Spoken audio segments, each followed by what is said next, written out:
Hey everybody, this is John. You're watching the Real Man RomCom review. Now this week this video I'm going to complete my top 3 movies from the weekend of November 4th through the 6th from the Hallmark and Great American Family. And if you wanted to see my bottom 3 movies for this, please subscribe to this channel and you can catch the video. My number 3 movie for this past week was All Saints Christmas, which aired Sunday, November the 6th on the Hallmark Channel. Now, Lizette, who is played by, I'm hoping I get this right, Ledisi, is a pop artist who just completed her not-so-stellar holiday tour. And music reporter Gia Cole informs her that her label, Cardin Music, has replaced her as the headliner for their big Christmas party. Now, Matthew Miles, played by Roger Cross, is a co-owner of Big Ben Records. And Matthew is known for producing records for jazz artists who are on the downward side of their career. Now, both of them are shopping at an outdoor Christmas market in Los Angeles when Lizette drops a ring, which Matthew finds and, on bended knee, presents the ring to who he thought was just some old girl to find out it's Lizette. And not only is it Lizette, he used to date Lizette. So someone in the crowd snaps a photo and sends it off to Gia Cole, who breaks this internet story that Matthew and Lizette are engaged. Now this has caused Lizzie and Matthew's social media buzz to skyrocket. And the next day, Lizzie is talking with her mom on the phone when Matthew arrives with coffee in hand. And Mom states that this is an odd way to meet Lizette's new man. So she tells him that she expects Matthew to be with Lizette when Lizette comes to New Orleans for Christmas. So Lizette and Matthew agreed to do the old pretend to be engaged through the holidays thing and break up after Christmas. Now look, we have seen this story done 1,000 times. Okay? Now Lizette's dad runs what's called the All Saints Club, which is a popular jazz club in New Orleans. Now, Dad's ready to retire, so he plans to hold one last performance on Christmas Eve. But before Matthew and Lizzie arrive at the family home, Matthew gives Lizzie a really nice engagement ring to wear. Whew, man, because I was really worried about how they were going to explain how they were engaged and Lizette didn't have a ring on her finger. You know what I'm saying?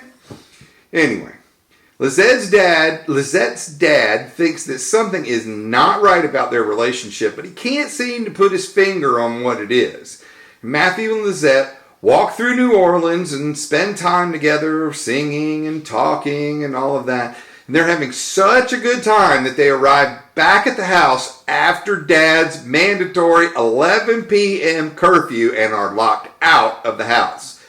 Now look, I haven't lived in my parents' home for over 30 years, but I still have a key to my parents' house, okay? Now, how Lizzie doesn't have a key to her own parents' house, I got no idea, but she doesn't. Anyway, Lizette's sister, who has been baking cookies, hears them and lets them in. And she's been baking cookies because she's having a craving because she is preggo. All right. So the following day, Lizette's mom needs a Santa at the community center to step in for the Santa that they hired who called out sick. Matthew is recruited and Lizette gets to play Mrs. Claus. And Lizette, seeing how Matthew is with the kids, causes her to woohoo, you know what I'm saying? And she starts seeing Matthew in a new light. Now for some reason, Lizzie's family has to buy 4 Christmas trees, one for each kid and one for the family to decorate on Christmas Eve. But because the last show is on Christmas Eve, they're going to decorate it on the 23rd. And we get a full decorating scene with Matthew and the family. Woohoo! I love it. It was great. Okay? Lizzie apologizes to Matthew for keeping the relationship secret from everyone. And Matthew reveals that, he's not there just to help their PR, but he's there because he still likes Lizzie. And as they move in for a kiss, little brother Clay barges in to tell Lizzie that her phone is blowing up for calls from her agent. Now, so we miss another moment. When Lizzie reaches out to her agent, the agent tells her there's an article that's come out that Lizzie is leaving her label to sign with Big Ben Records, Matthew's label. Now this sends Lizzie into a tizzy, and she tells Matthew she regrets bringing him. Well, what a bonehead move that is. And it wasn't Matthew who was the source, but Matthew's partner at the label who thought this would be a good way to get a little extra push for the label. So later that day, Gia and Lizzie meet for coffee, and Gia informs her that Matthew truly wasn't the source. Lizzie feels bad, but she's like, well, what can I do? And Gia asks her, well, what do you want to do? Right? Lizzie realizes that she wants Matthew, and she manages somehow to track him down at a park in New Orleans. I mean, come on! This is New Orleans! This is not easy. There's parks everywhere. Anyway, so they apologize to each other, and they admit their love, and kissy, and everybody there at the park applauds. Woo! So they go to the show, and the final show at the All Saints Club, and Lizzie's family gets to play together one last time.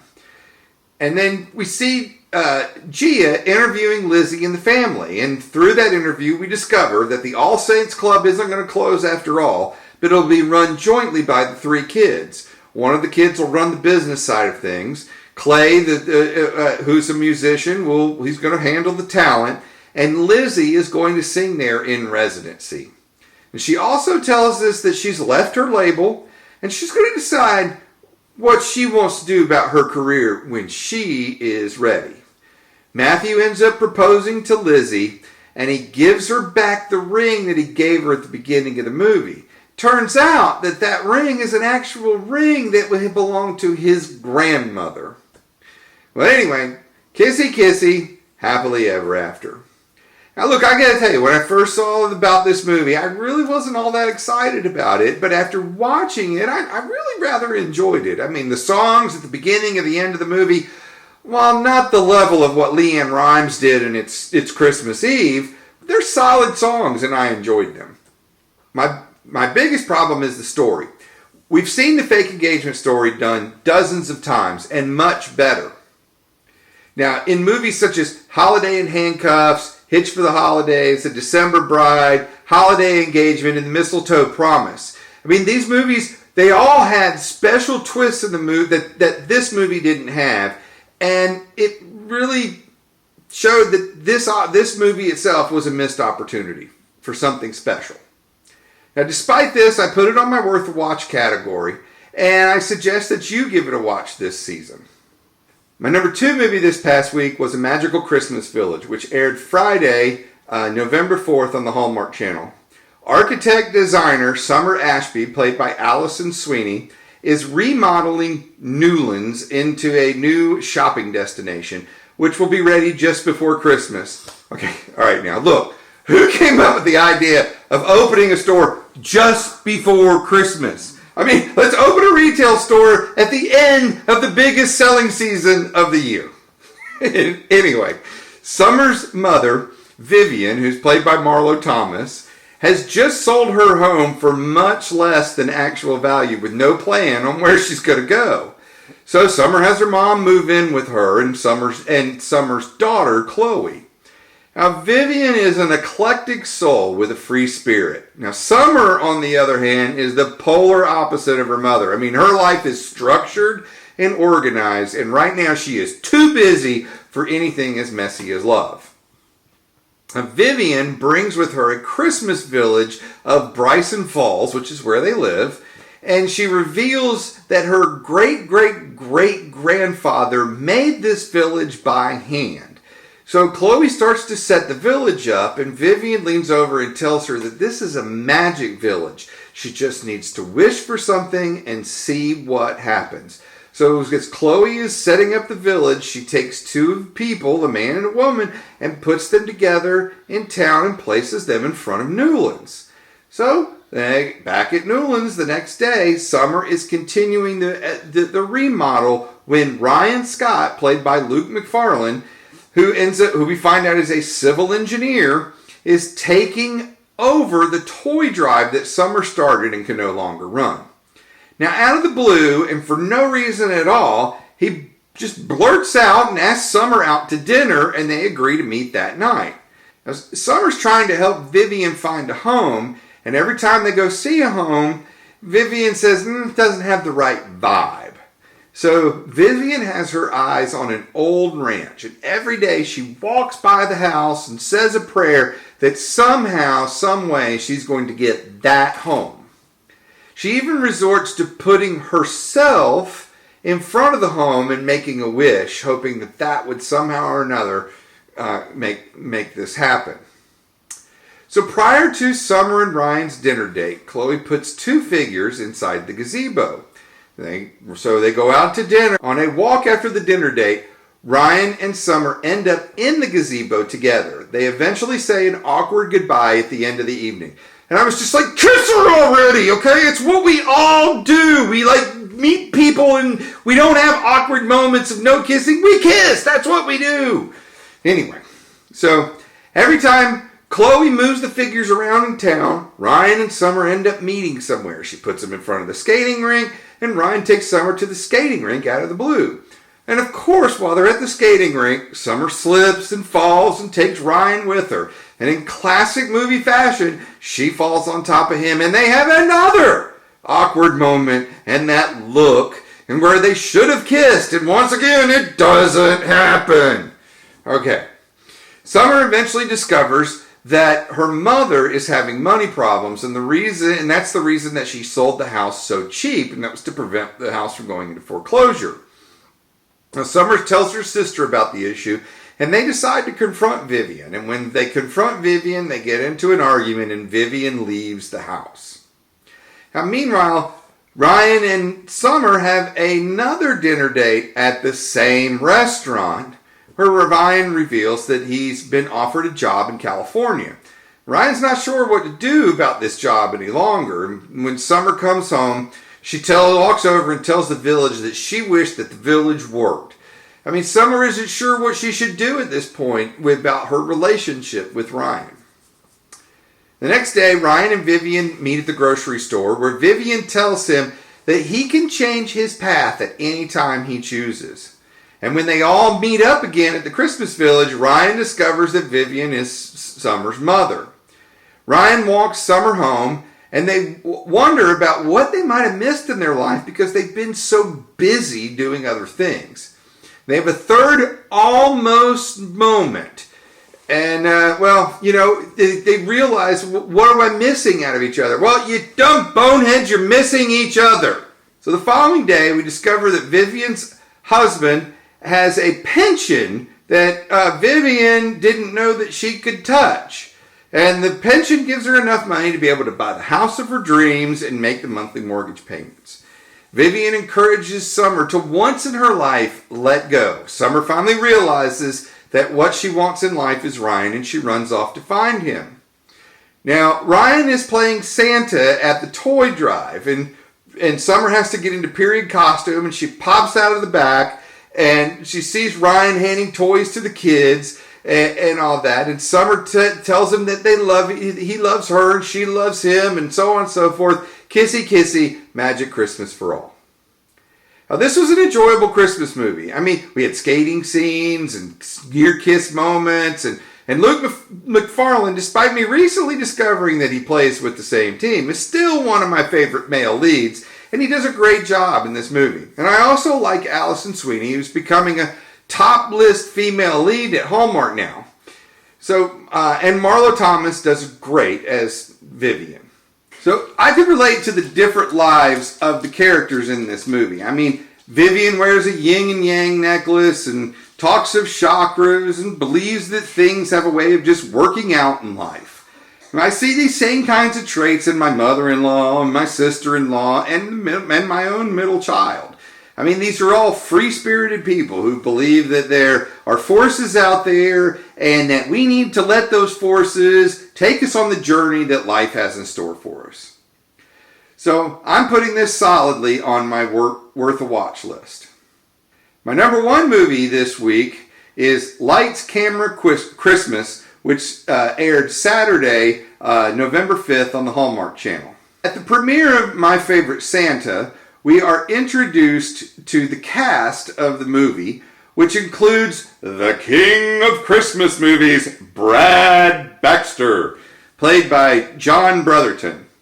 Now, during a Q&A session, a question is asked about costuming, and Carrie Devine, played by Kimberly Susted, is pulled on stage to answer the question. So we flash back to 12 Oaks, Colorado, where we discover that Carrie and her mother, who was the person that asked the question, runs a boutique called Retrofit in town. And Carrie owes back rent on the store, and she needs a Christmas miracle to stay afloat. Now, she considers applying for fashion design jobs in New York, but she stops short of applying. Now, later on, old Brad Baxter, the king of Christmas movies, arrives in town for filming, and immediately we see that he is a very conceited man. I mean, while taking photos with the bear, Brad has to check and approve the photos first, you know? What struck me about him is that for such a big star, he didn't have a personal assistant. Well, anyway, while talking with his agent, Brad's phone dies. He borrows Carrie's phone, who happens to be walking by. She has to chase him down to get the phone back, and not really a great first impression. So, the next day, Brad and his female lead, Veronica, come to Carrie's store. Veronica falls in love with Carrie's designs. And at the set, when they start filming, we discover that the costumer has taken a new job, which leads Veronica to recommend Carrie and her store. The producer ends up buying all of Carrie's store inventory for the movie. Hooray! The store is saved! Carrie is recruited to become the costumer for the movie. Brad, desperately wanting Carrie to like him because his ego couldn't stand it if she didn't, needs Carrie to come up with a new design for his Santa suit, which the studio hates. So she gives him a red-tailed coat, white dress shirt, black tie, and a tartan vest. And it's a hit. As Carrie and Brad begin to spend time together off set, Carrie admits that she's never seen Brad's movies. We eventually catch Carrie watching his movies as research. Brad is notorious for looking at the camera and giving that smile or wink to the crowd. Now, during a film break, Veronica asks Brad about what he thinks of Carrie. Brad doesn't date on set, but he does admit that she's different and maybe the rules could be broken. Brad is offered a film role in a movie in London, but he isn't sure he wants to take the role now because of Carrie. Carrie invites Brad to dinner at her home, and away from the set, we see that Brad becomes just a regular guy, and Carrie really takes a shine on this Brad Baxter. Carrie finally musters the strength to apply for a job in New York, and she gets a Zoom interview. Brad gives Carrie an invitation to dinner from a not-so-secret admirer. Dinner ends up on the movie set, where they have authentic New York pizza and pints of beer, while the staff drops snow from the rafters for ambiance. They end up dancing together and they share a passionate kiss. Now, Brad decides to take the role and he wants Carrie to come with him. So will she choose the Big Apple or Big Ben? Now, there's a fire on the set which threatens to stop filming, and Carrie saves the day by offering up her store for filming. Now, Carrie gets the job offer for New York, and back on the set, she discovers that Brad has pulled out of the movie, which really hurts Carrie, who turned down the job to go with Brad to London. You know, Carrie said she wanted the movie ending, and she feels like the rug has just been pulled out from under her. Now, back at the premiere, we discover that Brad ultimately did take the movie role in London, and Carrie ends up being hired as a full-time costumer in Los Angeles. Now, after the premiere, Brad and Carrie meet, and in a Jerry Maguire, you had me at hello moment, confess their love for each other. And we finally see them run off together, where Carrie turns around to the camera and winks. Kissy, kissy, happy movie endings. Now look, this is a really cute and enjoyable movie. I mean, following last year's movie Christmas Contest, John Brotherton again pulls off an amazing role as Brad Baxter. And Kimberly Susted once again shines as the lead in a quirky Hallmark movie. There's a storyline about the producer and the director in this movie that I personally really didn't talk about because I didn't care for it. And the movie didn't need their story to make the movie work. Watching Brad Baxter turn to the camera in his movies reminded me of the great Tony Curtis as the great Leslie in The Great Race. I mean, the only thing missing when he turned to the camera was the sparkle in his smile. Now, I put this movie in my must-see category, so be sure to add this to the list of movies this year. So if you've liked this review, give me some thumbs up, and if you want to see more reviews, subscribe to the channel and ring the bell.